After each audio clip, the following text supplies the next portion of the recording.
Hi, I'm Talal Asmani, and welcome to this segment of Mawaheb Chat. Today we're here with the Hoff. Yeah, David Hasselhoff himself.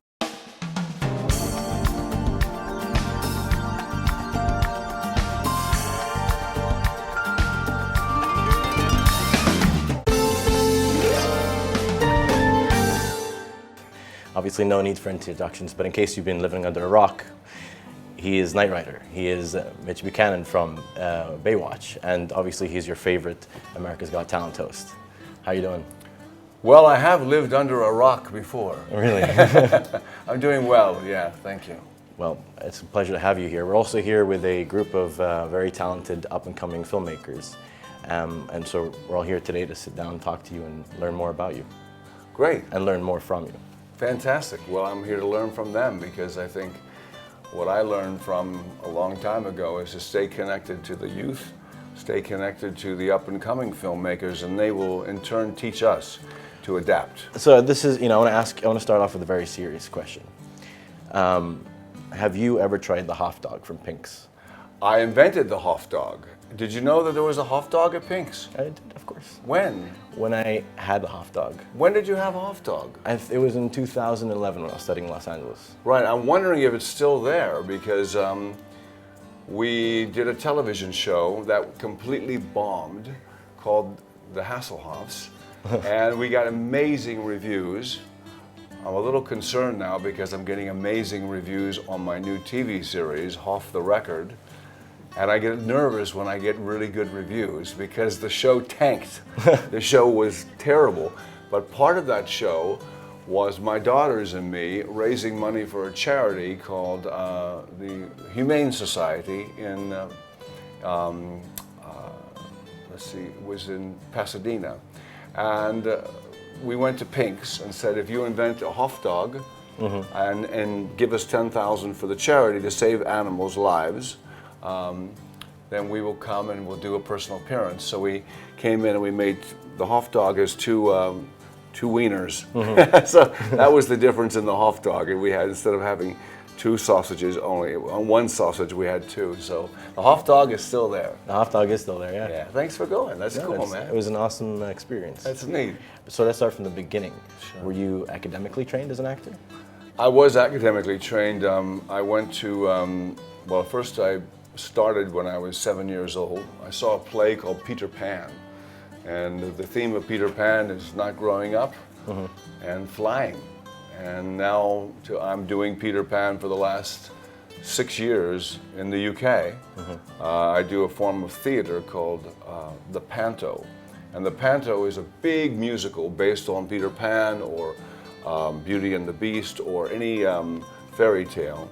And I play, instead of Captain Hook, I play Hoff the Hook. And the difference in this show is that I come in and go, don't you just love me? And they go, no, yes you do. And the audience says, no, we don't. Yes you do, ha ha ha. And then it's all about interaction. And it's really funny because I started in Peter Pan. And the first rehearsal that I saw in London, a little boy was wearing a name tag.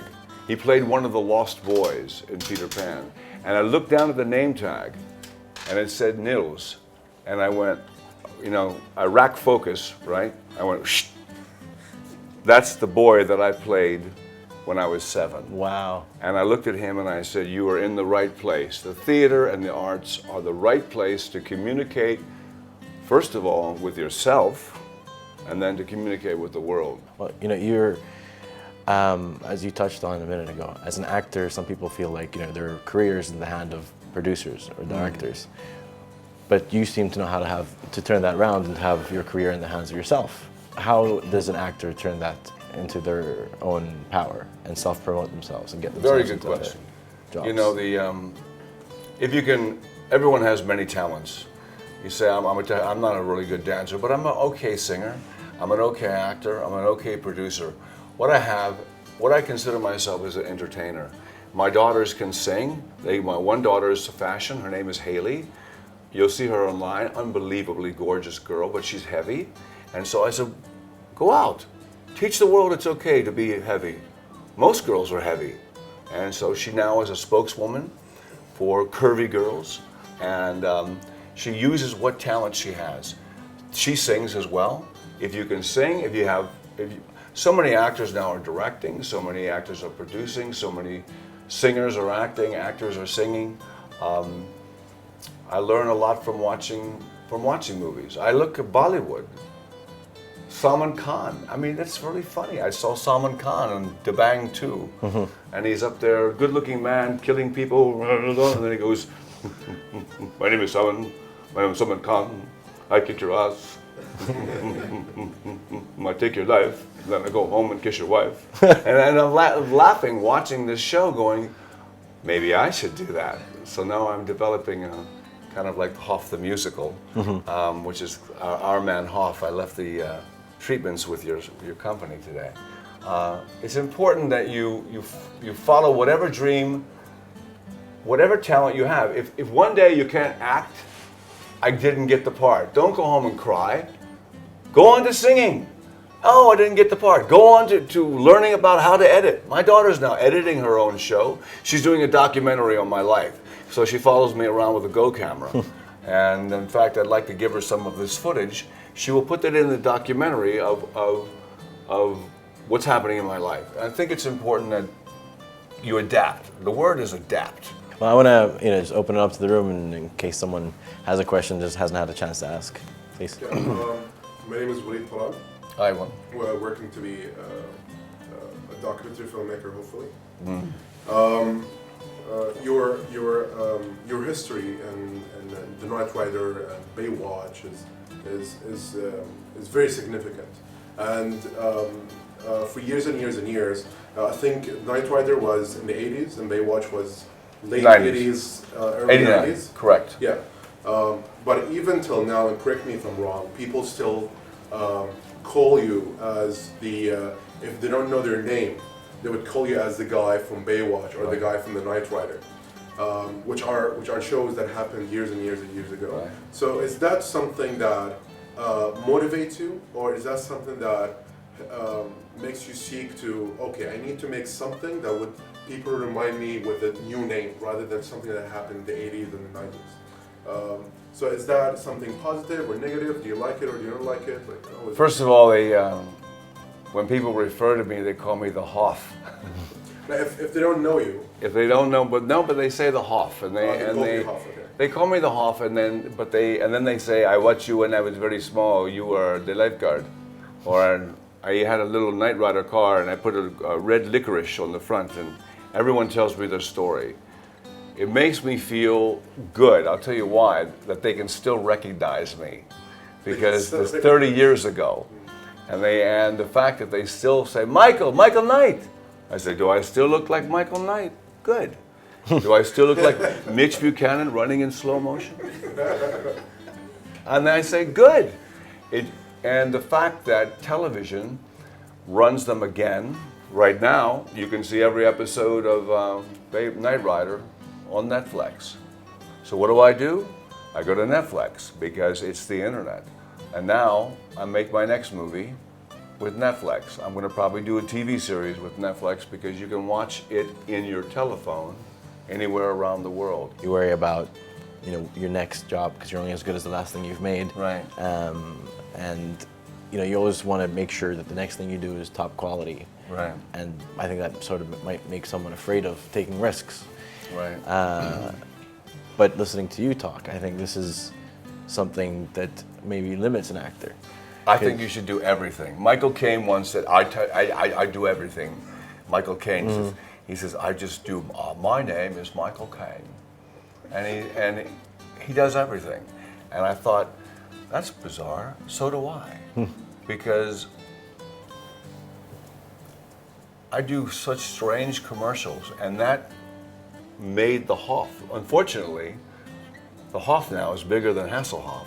So Hasselhoff's having a hard time getting work as an actor because everybody wants the Hoff. So I turned the Hoff into a TV series, but the Hoff is a character. It's not me, I'm David. I'm a film student, I'm a regular guy who's looking for the next gag. I'm doing theater, I'm doing my own musical in the UK. Last night a DJ Saved My Life based on the 80s and 90s. I do these pantos. People say, why do you do pantos? They're for the kids. Because they're for the kids. And you work with children, they really believe when I'm doing Peter Pan, all the kids in Peter Pan, all the actors, they think it's real. And they get to fly, and their eyes are like this, and that, you know who that is? That's me, you know, 50 years ago. Ah! And I said, that's me, that little boy is me. I think this business is, it's really difficult. I tell my daughters, the biggest thing you have to learn when you go into show business is how well you deal with rejection. Because you're going to get rejected so many times. And if you take it seriously, which I've taken it seriously, it doesn't work. You have a question? Yeah. So basically I've been working on a lot of short films.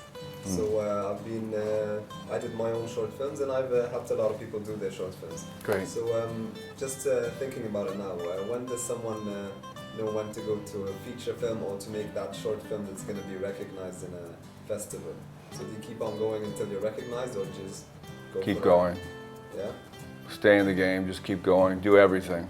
I wanted to know if anyone in the back had a question. Anyone else? You're falling asleep. It's okay. Which did you like playing better, Michael Knight or Mitch? Buchanan. You know, I loved Michael Knight because I created the character, and it was a lot of fun. I was the one who called the car Buddy and Pal and hey, you know, and kind of I made the car like a horse. Because when I grew up, we had no cars. The TV shows were about horses, westerns. So I thought I'm going to make him like a horse and called him my buddy. And the funny part is, I never did a scene with the car. There was someone reading the lines. The script supervisor, someone on the truck when we were towing the car would read the lines. Sometimes I had friends in the back seat reading the lines. I never worked with William Daniels. William Daniels was the voice of the car. I met him at the Christmas party. Well, Christmas party. He goes, hello, I play Kit. And I said, well, hello, I play Michael. And he says, we have a hit. And I said, yes, we do. that should have been fun. And to this day, I'm still dear friends with him. Never did a scene with him. Wow. Not even once. I think that's, you know, what we can take away from today is Yeah. the initiative to always be there, making your next thing happen. Right. The passion, and to never give up. Yeah, never give up and you know, Always pick stay yourself in the up. game. Stay in the game. Stay in the game. Yeah. Well, thank you very much. Thank you, guys. Cheers, guys. It's great having you here. Thank you. Awesome. Thank you, buddy. Cheers. Thank you.